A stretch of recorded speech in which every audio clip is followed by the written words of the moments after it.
மெரினாவில் தமிழர்கள் எல்லாருமே ஒன்று சேர்ந்து ஜல்லிக்கட்டு தடையை நீக்க வச்சது இன்னும் யாருமே மறந்துருக்க முடியாது. ஆனால் அதே அனல் அதே எழுச்சி இப்போது நாட்டினுடைய தலைநகரம் டெல்லி ஜந்தர் மந்தர்ல கொழுந்து விட்டு எரிஞ்சிட்டு இருக்கு. ஜல்லிக்கட்டை மீட்டெடுத்தது மாதிரி எங்களுடைய எதிர்பார்ப்பு எல்லாமே இந்த நீட் தேர்வையும் ஒழுத்தி கட்டணும் அப்படிங்கிறதான்னு சொல்லிட்டு லட்சக்கணக்கான யங்ஸ்டர்ஸும் ஸ்டூடெண்ட்ஸும் வீதியில இறங்கி போராடிட்டு வராங்க. ஏன் இந்த ஆத்திரம், எதுக்காக இந்த தற்காப்பு போராட்டம், யங்ஸ்டர்ஸையும் இவ்வளவு தீவிரமா நின்றுட்டு எதுக்காகன்னு தெரியுமா? இந்த வீடியோல பார்ப்போம். அதுக்கு முன்னாடி தீப்தி எக்ஸ்ப்ளோரை ஃபாலோ பண்ணிக்கோங்க. யங்ஸ்டர்ஸா இருக்கட்டும், ஸ்டூடெண்ட்ஸா இருக்கட்டும், எல்லாரும் போராடிட்டு இருக்கிறது வந்து பாத்தீங்கன்னா தவறு செஞ்சவங்களுக்கு கடுமையான தண்டனை கிடைக்கணும் அப்படிங்கிறது எந்த ஒரு மாற்று கருத்துமே இல்லை. ஆனா அதோட இந்த விவாதம் வந்து முடிஞ்சிருமா? இந்தியா வந்து பாத்தீங்கன்னா உலகத்திலே தி பிக்கஸ்ட் டெமோக்ராட்டிக் கண்ட்ரி நம்ம சொல்றோம். ஆனா அடிப்படையான கொஸ்டின் ஒண்ணு இருக்கு. ஒவ்வொரு மாநிலத்துக்கும் வேற வேற சிலபஸ் இருக்கு. நம்ம தமிழ்நாட்டுக்கு ஒரு சிலபஸ் இருக்கு, கேரளால வேற சிலபஸ், நார்த் இந்தியால ஒவ்வொரு ஸ்டேட்டுக்கும் வேற வேற சிலபஸ்ல தான் மாணவர்கள் படிக்கிறாங்க. ஆனா எல்லாத்துக்கும் காமனா ஒரே ஒரு நீட் எக்ஸாம் அப்படிங்கிறது உண்மையிலேயே சமமான வாய்ப்பா? கொஞ்சம் யோசிச்சு பாருங்க. இங்க ஈக்குவாலிட்டி அப்படிங்கிறது எங்க போச்சு? கோச்சிங் கிளாஸ்க்கு நம்ம கிராமப்புற மாணவர்களா இருக்கட்டும், ஏழை மாணவர்களா இருக்கட்டும், எல்லாராலையுமே லட்சக்கணக்கில் செலவு பண்ண முடியுமா?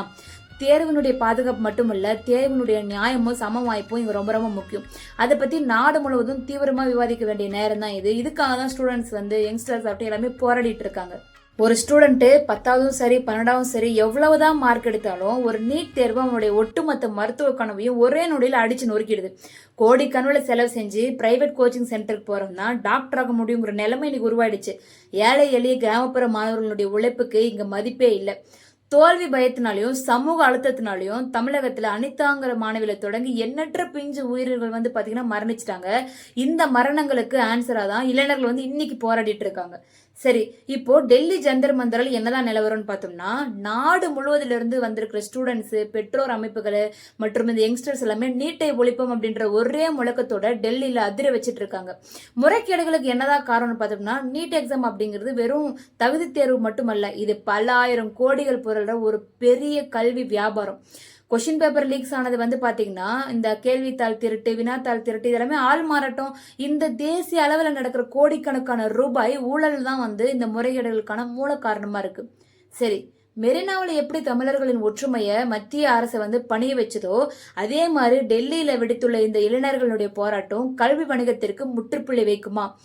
ஆனா நம்மளுடைய உரிமைக்காக நம்ம போராடினா கூட இங்க நம்ம அமைதியா இருக்க முடியல.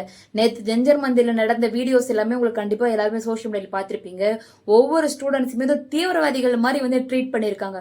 சோ இதை பத்தி நீங்க என்ன நினைக்கிறீங்க அப்படின்றது மறக்காம கமெண்ட் பண்ணிட்டு போங்க. மேலும் இது மாதிரி உண்மை சம்பவங்களை பத்தி தெரிஞ்சுக்க Deepthi Explorer subscribe and follow பண்ணுங்க. தேங்க்யூ.